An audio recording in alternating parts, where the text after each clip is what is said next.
Foi nem horroroso, horrorível, meu Deus do céu. Mas, com toda a ruindade que foi esse jogo, foi aquela história, né? Não tinha nada de diferente, Sormani. Um time entrou para jogar, o Flamengo entrou para jogar. Não jogou bem, mas entrou para jogar. E o Botafogo, tadinho, entrou para se defender. Não tem como. Gente, não tem como o Botafogo não ser rebaixado esse ano. O time é muito ruim. O time do Botafogo é muito ruim. E não vem xingar. E por que você está jogando no chão aquela bola lá? Eu não estou desrespeitando o Botafogo. Eu não estou desrespeitando o Botafogo. Ninguém, quando fala o torcedor do Botafogo, às vezes precisa perder essa mania. E quando você critica o que está acontecendo hoje, você não está desrespeitando a história, o Garrincha, o Didi, o Nilton Santos. Não é isso. Mas o time do Botafogo é horroroso. Não tem como escapar, ô Zé. Tem problema de grana, o time é ruim. Agora, o Flamengo sábado também não jogou nada, hein? E contratou o treinador. Mandou embora o Ramon Dias, que não podia ficar no banco, aí contrata o Barroca pega Covid, né? E também fica fora do banco, né? Pra você ver a fase e o momento, né? Mas, bem, já em relação ao Flamengo, eu acho que assim, o Rogério, ele tem que acelerar algum processo, né? O processo de entendimento em relação ao que ele gosta de futebol e o que esses jogadores podem fazer. Mexer no psicológico. Lembra que o Muricy fala? O cara ganha bem, joga no melhor time, num time que é considerado o melhor time do Brasil, tem a maior torcida do Brasil, e ainda você precisa ficar tentando criar subterfúgios para motivar os jogadores? Pelo contrário, respeitando a equipe do Botafogo, o Flamengo tinha que entrar massacrando, pressionando, ganhando, porque são nesses jogos. E aí, de novo, né, como você falou, não é desrespeitando a equipe do Botafogo, a história do Botafogo. Nós estamos falando sobre os 11 contra 11. São esses jogos que trazem para você, trazem para o vestiário, a confiança necessária para dar seguimento ao campeonato. Né? Poxa, o Botafogo, ganhamos, metemos 3-0 no Botafogo. Foi 4-0 para o Flamengo contra o Botafogo. Esses resultados, mas o Botafogo não está bem. Não, mas é o Botafogo, entendeu? Então você tem como usar esse tipo de coisa, você tem como usar esses resultados para dentro do vestiário. Eu não sei, o Ceni tem que acelerar isso, tem que acelerar posicionamento tático. Você viu a expulsão do Gustavo? Depois vocês dão uma olhada no posicionamento dos dois volantes e por onde a bola passou. De novo, os dois volantes mal posicionados, o Arão é o primeiro volante, então ele tem que se posicionar melhor, e aí cabe ao treinador. Tem que pressionar a equipe do Botafogo, tem que tentar definir com uma melhor velocidade. Eu acho que o Flamengo não pode dar essas oportunidades. O Flamengo, pelo contrário, o ano passado, e aí a gente tem que fazer essa comparação, é inevitável. O ano passado o Flamengo entrava em campo, 15 minutos de jogo, já estava 2-0. E aí o Flamengo usava da sua experiência para sair, da sua qualidade para sair no contra-ataque, velocidade, o time cansava o adversário e ele aumentava o placar. Hoje não sei se o Flamengo consegue fazer isso. Então cabe ao treinador fazer. Nós enchemos a bola do Rogério quando chegou no Flamengo, que ele tem capacidade, que ele é um bom treinador, mas as eliminações jogaram uma pressão em cima do Rogério que ela é para ontem, não para hoje. Então ele mesmo tem que se provar, porque senão as pessoas vão começar a comparar. Pô, ele foi pro Cruzeiro, não conseguiu, porque lá só tinha cobra criada, ele não conseguiu fazer o time jogar. No Flamengo ele não está conseguindo fazer. E aí tem uma diferença, né? Porque me parece que esses jogadores são diferentes em termos de caráter, né? Em termos de querer as coisas, né? Diferentemente do time do Cruzeiro do ano passado e o que aconteceu com ele. Então cabe ao Rogério agora acelerar esse processo. Porque depois não adianta reclamar, não tenho tempo. Ninguém tem tempo nesse campeonato para resolver as coisas. Então, o cara que tem uma melhor qualidade e uma possibilidade melhor em termos de atletas, né, e nesse caso é o Flamengo, tem que acelerar o processo, senão ele vai sofrer com isso. Senão daqui a pouco aumenta a pressão, ele vai, a cada dia que passa depois dos jogos, ele vai ter que se explicar o porquê que o time não conseguiu jogar, mesmo tendo os melhores jogadores, mesmo tendo o elenco. E isso passa a ser uma coisa cansativa. E eu, conhecendo o Rogério, eu não acredito que ele vai gostar de ficar todos os jogos sendo questionado por que o time não joga bem. Ô, Sormani, o jogo foi muito ruim, não sei se você assistiu. Foi um jogo duro de ver. Mas o Flamengo tinha que ganhar. O Botafogo é sofrível, é horroroso. O Botafogo vai cair, ô Sormani? Veja, eu vou falar mais com desejo do que com a razão. Eu gostaria muito que o Botafogo não caísse, entendeu? Muito, muito. Mas do jeito que está indo é muito difícil. Tem um turno ainda pela frente. Ele está a 5 pontos do primeiro time fora da zona do rebaixamento, que é o Sport.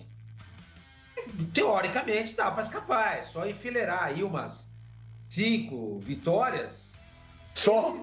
Agora, o problema é você conseguir ganhar 5 partidas seguidas com esse time que o Botafogo tem. Esse é o problema. Esse é o problema. Eu acho que não ganha 5. Mas, de repente... O Botafogo vem de 5 derrotas consecutivas no Brasileiro. Sim, não. O Botafogo já não vence há muitos jogos, né? E acho difícil, Benja. Acho difícil, mas eu gostaria muito que não caísse, entendeu? Muito que não caísse. Mas, ô Pipo, 5 jogos, cara. Eu acho que o Botafogo não ganha 5 jogos até o final do campeonato, quanto mais 5 consecutivas. Do jeito que o Botafogo tem jogado, infelizmente, para o torcedor do Botafogo, tem de se preparar para o pior no final da competição. Porque a equipe não tem absolutamente nada que você olhe com carinho dentro de campo, a não ser a história da camisa, de um escudo maravilhoso e de um clube que, de fato, representa muito o que é o futebol brasileiro. Mas hoje, em termos de administração, em termos de pensamento de futebol, em termos de qualidade técnica, qualidade tática, qualidade individual, o Botafogo é um time que está fadado a cair. Ele não tem nem confiança para dentro dos jogos buscar algum resultado. E essa história do Ramon Dias, para mim, foi, se não a pá de cal do Botafogo, mas o que praticamente vai selar o Botafogo a uma briga muito constante contra o rebaixamento, porque... eu acho que se você acredita e estudou e conheceu o treinador e sabendo que em algum momento ele tinha um problema de saúde que em 10, 15 dias poderia não assumir, ou você não fecha o contrato ou você abraça a causa. Botafogo abraçou a causa.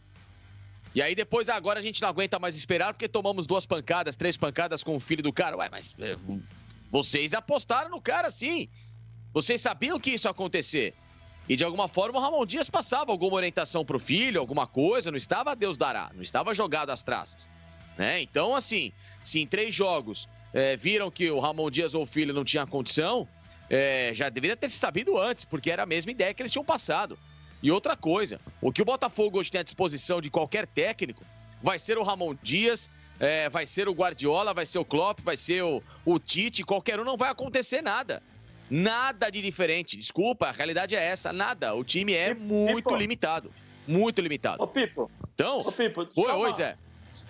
Não, assim, o time é limitado, eu concordo com você, mas o absurdo é o seguinte, se o Botafogo, nós estamos falando que precisa ganhar no mínimo 5 jogos, quando você contrata um treinador estrangeiro, o que você tem que dar para ele é o quê? Tempo. Para quê? Para ele conhecer o time, para ele poder treinar o time, para ele poder entender como é que funciona, as características dos jogadores.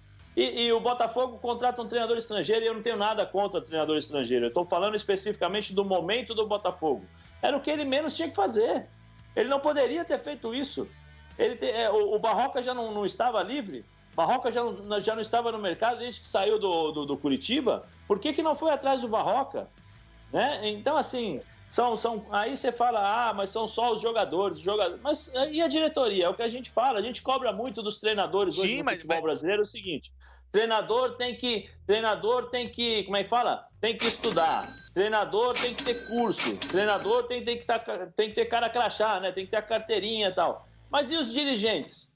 O que eles estudam? O que eles fazem para eles poderem ter a credibilidade de cobrar do treinador ou saber o que o treinador está fazendo? Como eles acompanham esse trabalho no dia a dia? Como é cobrado? Como é feito? Ninguém sabe nada. A única coisa que a gente sabe é o seguinte, que quando o dirigente vem a público e fala assim, o trabalho não estava bom, tivemos que trocar. É só isso. Ou senão, aparece na foto ao lado dos contratados.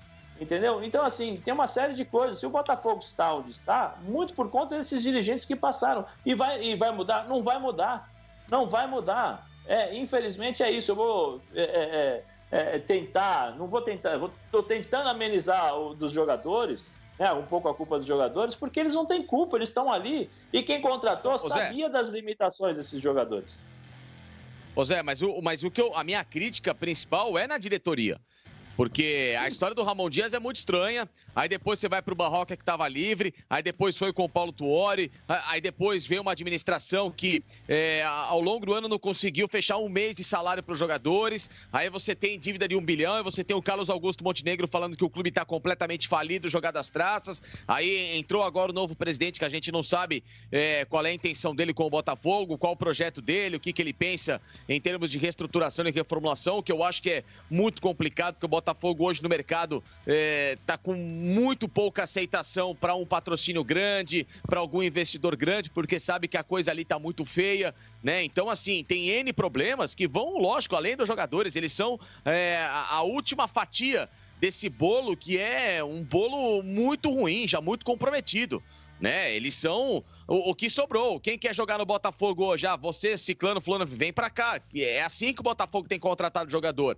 E não o jogador de qualidade que vai ao clube com grande investimento, com estrutura. Então, assim, eu acho que só vai somando os problemas. Mas pra mim, a pá de cal é a história do Ramon Dias. Ou você contrata um técnico que você falou que você precisa de um tempo para maturar, para conhecer, e o cara já tinha avisado, olha, vou ficar um tempinho fora aí porque eu tô com problema. Não, você vai ficar fora, então não dá. Desculpa, Ramon, uma outra hora a gente conversa e vai buscar um outro técnico estrangeiro, sei lá. Mas não, fechou com o cara. Aí depois pagou esse mico de 2 semanas depois, manda embora porque de fato não tem tempo. Aí traz o Barroca que já tava no mercado. Então, cara, tá tudo muito do avesso, cara. Então, é um cenário... E aliás, uma outra coisa, Benja. Depois, o Botafogo tem metade das vitórias de quando caiu em 2014. Só isso, até agora em 23 jogos. Só para falar, essa história do Ramon Dias, ela não é clara. Ela não é clara. O Facincani, por exemplo, compra a versão do Ramon Dias. A versão dos dirigentes é outra completamente diferente. A versão dos dirigentes é de que o Ramon Dias pediu uma semana para chegar ao Rio de Janeiro para trabalhar. A cirurgia que ele fez parece que deu problema. E esse prazo de uma semana passou para ser um prazo maior, de 3 semanas. Aí o Botafogo não começa a ganhar e o técnico não pode dirigir. Porque você não vai dizer para mim que o auxiliar dele, que é o filho dele, é a mesma coisa que ele. Não é. Não é. Então o que fez o Botafogo? Ô, compadre, você me falou 7 dias. Já se passaram 21 e nada. E aí? Ainda não tô legal. O cara pegou e trocou o treinador. Essa é a versão da diretoria. Precisa ver qual é a versão correta. Se a versão correta for a do Facincani, de que sabia-se que ele ia ficar um mês para assumir, então não deveria ter contratado. Se a versão da diretoria for a correta, os dirigentes não fizeram nada de errado. Quem errou aí, não é que quem errou. O Ramon Dias foi impedido